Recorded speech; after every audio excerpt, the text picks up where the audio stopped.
Welcome back to another technical deep dive here in the debug zone. Today we're tackling a big question and breaking it down with us from other users. Hopefully this clears up some misconceptions and helps you get the answer you need. So buckle up, stay a little curious, and let's jump right in.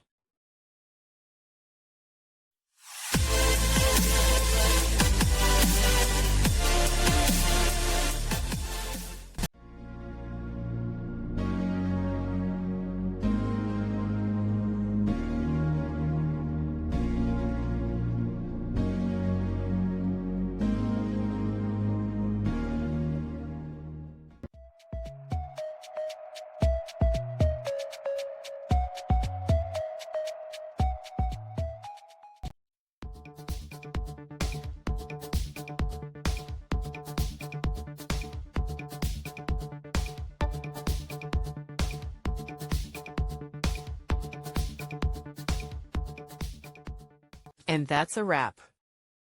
I hope you found the answer you were looking for. If you did, take a second to hit that subscribe button. It really helps out. And let me know in the comments which solution worked best for you. See you next time in the debug zone.